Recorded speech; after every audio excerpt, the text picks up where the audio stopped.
So what we're going to do is allow some time for question and answers. I have Jay Fiorello with me from Ovation, who's going to come up and help with some questions. I'm going to get up here because I have a little louder voice, so everybody can definitely hear me. I want to cover two quick things, because I heard a lot of description questions, and I understand that's an issue for a lot of folks. But the first thing I want to say, you have your $2,000, $4,000 deductible. It's important to note, though, your preventative care, so your annual physicals, those are covered at 100%. Right? So those are not applicable to the deductible. You are not responsible for them, but they also do not track towards the deductible. They're covered by CIGNA 100%. Okay? Secondly, Jay, can you explain preventative is coded by the doctor? Yeah. Do you want one of these? Yep. So we have a bunch of these quick reference guides that will give you an idea. So you're talking about your annual exams, mammograms, pap smears, colonoscopies, those types of things. In general, if you are uncertain as to whether or not it's considered preventative, you need to ask your doctor how he's going to bill for it. If he's going to bill for it under a preventative code, it's going to get covered 100%. Okay?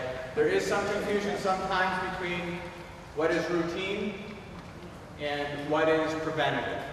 I think most of us, if we go to 3 or 4 exams in a year, always to check up on something that we have on from kind of prior history, we consider that preventative. It's really not. It's more routine for a known concern. The preventative is really to find those known concerns on a yearly basis, but it's going to come down to how the doctor bills it. Okay? Yes, sir. What's the monthly premium? No mention has been made of that. We're going to get to that in a couple minutes. Okay. Hold on, I wanted to get the prescriptions. I wanted to go back over prescriptions real quick. His question about, is there any financial benefit for doing the mail order? Yeah, I'm going to cover it. That's what I'm saying. So your prescription, you have 2 choices. You have your retail and you have your mail order. You also have generic and you have your brand. Generic is always going to be considerably less than retail. Than brand, excuse me. It's up to you, once you hit your deductible, whether you're getting brand or generic, it's going to be paid 100%. But prior to that, as you're moving up in your deductible, and if you don't think you're going to be hitting your deductible, it might be wise to see if you can purchase a generic. Not going to work for everybody. Some people here are going to want to take their brands, their doctors are going to tell them they want to take their brands, but there's a lot of great generics out there as well, and it's going to save a considerable amount of money. You are basically paying the full cost of the drug, less the CIGNA discount. So, on average, a generic probably costs somewhere between $2 and $35. When you get into brands, you're looking at somewhere around $30 to as much as $150, and even higher than that. Okay? So it's your choice, completely your choice. And then mail versus retail. Okay? You can still get your 90-day prescription. It is smarter economically if you can to order it through mail order. You do get an additional discount through mail order over retail, almost every single time. So again, this is your plan, your money, your choice. Just to be clear, the piece on the mail order where you have to get mail order for maintenance drugs, that did not change.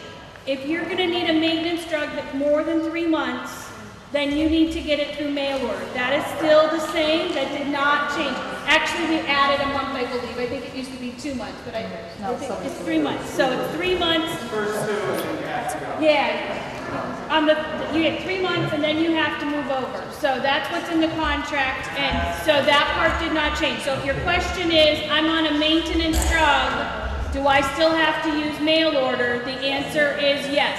The concepts and the structure of what is paid, what's not paid, all of those types of things, the actual benefits and services are not changing from what you've had in the past. What is changing is the method by which you are paying. So if it wasn't covered before, it's not covered now. If it was covered before, it's still covered. The difference is how that how you're going about paying it, whether or not you're doing a copay, which is what it was in the past, as opposed to now it's a deductible. So you pay an upfront cost, and then the district kicks in for the after you hit your deductible. Okay? Okay, just so you know, this is Jennifer sorry. Sills from the CEA. She's our UNICEF rep. Some of you might remember Jeff Rosenberg or Dimples or whatever. Jennifer is our UNICEF rep from CEA. So, sorry, I should have introduced myself first. While Jay's getting this up, I might be able to field a couple of questions. So I'm going to go right there, and then if they're not ones, we'll come back and Jay will grab them.